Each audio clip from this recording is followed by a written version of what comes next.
প্ৰিয় দৰ্শক, জামিয়া মিলিয়া ইছলামিয়া দিল্লীৰ এখন বিশ্ববিদ্যালয়, কেন্দ্ৰীয় বিশ্ববিদ্যালয়। এই বিশ্ববিদ্যালয়খনে এটা ৰেচিডেন্সিয়েল কোচিং চেণ্টাৰ চলাই UPSCৰ কাৰণে।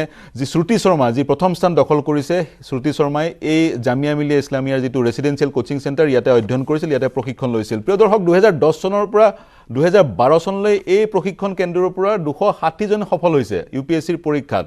আৰু এই বছৰ 2021 বছৰ 22 বছৰৰ পৰীক্ষাত 23 জনে সফল হৈছে। মন কৰিব, অসমৰ পৰা 2 জন সফল হৈছে আৰু এই প্ৰশিক্ষণ কেন্দ্ৰটোৰ পৰা 23 জন সফল হৈছে। সম্পূৰ্ণ বিনামূলীয়া এইটো প্ৰশিক্ষণ কেন্দ্ৰ।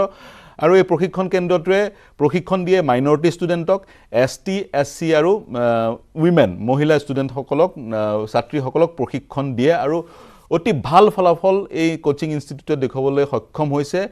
আৰু এটা অল ইণ্ডিয়া লেভেলৰ এণ্ট্ৰেন্স টেষ্ট তেওঁলোকে অনুষ্ঠিত কৰে আৰু টেষ্টৰ যোগেদি তেওঁলোকৰ প্ৰাৰ্থীসমূহ চয়ন কৰে, তেওঁলোকক গ্ৰুম কৰে, তেওঁলোকক প্ৰশিক্ষণ দিয়ে আৰু প্ৰশিক্ষণ দি এই ৰিজাল্ট ফলাফল তেওঁলোকে দেখুৱাইছে।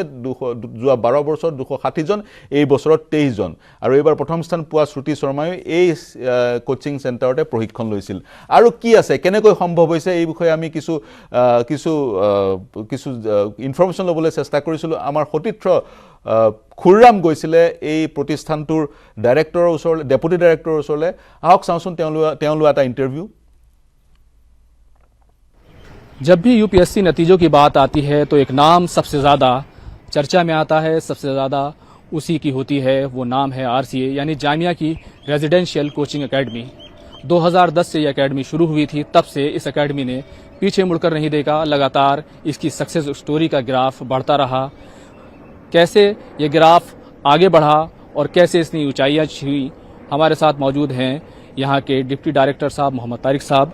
तारिक साहब, 2010 से एक शुरुआत हुई थी, तो कैसे ये इसकी जो सक्सेस स्टोरी है वो कैसे आगे बढ़ी, किस सोच के तहत ये शुरू हुआ था और अब जहाँ पहुँचा उसको कैसे देखते हैं?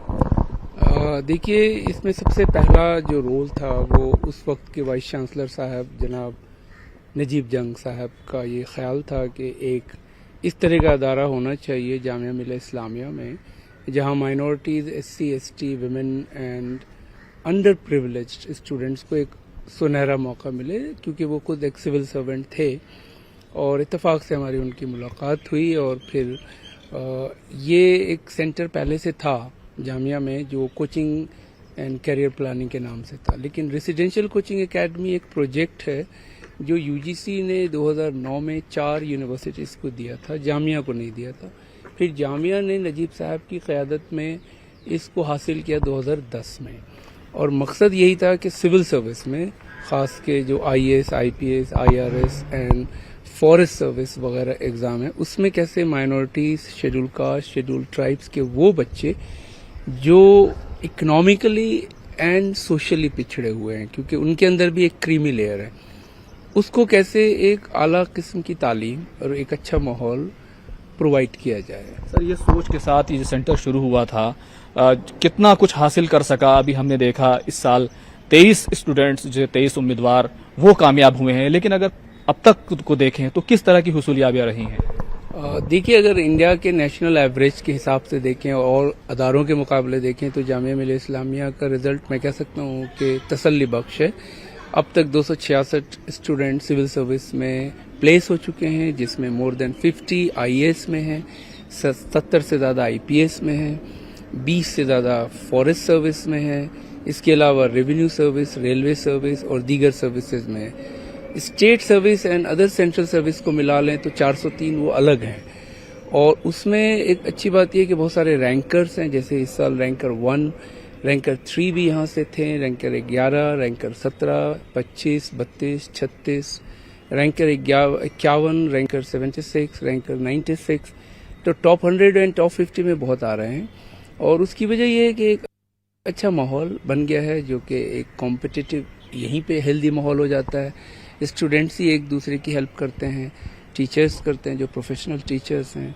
बहुत अगर देखें तो ये जो सक्सेस है, बड़ी सक्सेस है, बहुत सारे इदारे कायम होते हैं, लेकिन वो नतीजे नहीं आप दे पाते, उतना बड़ा रिजल्ट नहीं आ पाता। तो इसके पीछे किस तरह की फैसिलिटी है, किस तरह की दूसरी जो तरबियती चीज़ें हैं जो आप लोग कराते हैं, वो राज क्या है आखिर? कोई राज नहीं है। गवर्नमेंट बहुत पैसे देती है, फैसिलिटीज़ भी है, बस जो भी लोग इसमें इन्वॉल्व हो उनके अंदर खून जिगर है या नहीं, उनके अंदर जज्बा है कि नहीं, उनके अंदर कमिटमेंट है कि नहीं, ये आ जाए तो बाकी सारी चीज़ें अपने आप आ जाती हैं। तो जितनी गवर्नमेंट की स्कीम्स, खास के इस तरह की स्कीम जो फेल हो रही हैं, क्योंकि मैंने इसको बहुत करीब से अंदर से देखा है, मिनिस्ट्री ऑफ माइनॉरिटी अफेयर्स के फंड हम लाने जाते हैं, यूजीसी के फंड लाने जाते हैं, वहाँ और लोग से भी मुलाकात होती है, तो ज़्यादातर लोग एक रस्म अदा कर रहे हैं और सच पूछें तो एक गुनाह कर रहे हैं। अच्छा सर, जिस तरीके से यहाँ के सिलेक्शन होता है वो सिलेक्शन प्रोसेस क्या है, किस तरह की फैसिलिटी यहाँ जो उम्मीदवार हैं उनको मिल पाती हैं? देखिए, हमने बिल्कुल अपना स्ट्रैटेजी सिंपल रखा है। यूपीएससी का एक सिलेबस है, एक ट्रेंड है, क्वेश्चन है। स्टूडेंट्स आप सिलेक्टेड लाएं जो डेडिकेटेड हों, जिसके पास एक मिनिमम एबिलिटी हो इस एग्ज़ाम्स के अलग अलग दौर को क्लियर करने का, चाहे वो प्रीलिम्स, मेन और इंटरव्यू। तो हमने सबसे पहला ध्यान दिया कि एंट्रेंस टेस्ट हमारा। প্ৰিয় দৰ্শক, সেয়া আছিল জামিয়া মিলিয়া ইছলামিয়াৰ যি residential coaching centre, coaching academy, তাৰ ডেপুটি ডিৰেক্টৰ। ইতিমধ্যে তেওঁ ক'লেই যোৱা 12টা বছৰত স্থাপন হোৱাৰ পিছৰ 12টা বছৰ এতিয়ালৈকে 50জন IAS হৈছে, 70জন IAS হৈছে। এইবাৰৰ শ্ৰুতি শৰ্মাও সেই প্ৰশিক্ষণ কেন্দ্ৰতে প্ৰশিক্ষণপ্ৰাপ্ত, আৰু তাৰ আগতে জুনেইদ আহমেদে তৃতীয় স্থান দখল কৰিছিল। বহুকেইজন ৰেংক হোল্ডাৰ আছে। এতিয়া প্ৰশ্ন হয়, অসমত তেনেধৰণৰ কোচিং চেণ্টাৰ আমি উপলব্ধ কৰাব পাৰোঁ নে নাই, সেইটো এটা ডাঙৰ প্ৰশ্ন। 23জন এইবাৰ জামিয়া মিলিয়াৰ সেই প্ৰশিক্ষণ কেন্দ্ৰৰ পৰা 23জন সফলতাৰে উত্তীৰ্ণ হৈছে। অসমত কিন্তু মাত্ৰ 2জন। অসমত প্ৰয়োজন তেনেধৰণৰ প্ৰশিক্ষণ কেন্দ্ৰৰ, যি প্ৰশিক্ষণ কেন্দ্ৰই অসমতো সফল প্ৰাৰ্থী দিব পাৰে। এই চিন্তাৰ খোৰাকেৰে আজিৰ যি অনুষ্ঠানৰ সামৰণি মাৰিছোঁ। যিসকল সংযুক্ত হ'ল, বৰ্ণালী ডেকা, অংকুৰ দাস আৰু আয়ুষী কালৱাৰ, সকলোকে ধন্যবাদ জনাইছোঁ। আৰু দিল্লীৰ পৰা খুৰৰাম সংযুক্ত হোৱাৰ কাৰণে, জামিয়া মিলিয়া ইছলামিয়াৰ প্ৰশিক্ষণ কেন্দ্ৰৰ ডেপুটি ডাইৰেক্টৰৰ সৈতে সংযুক্ত হোৱাৰ কাৰণে খুৰৰামকো ধন্যবাদ জ্ঞাপন কৰিছোঁ। প্ৰিয় দৰ্শক, শুভৰাত্ৰি। সাধারণ স্টিল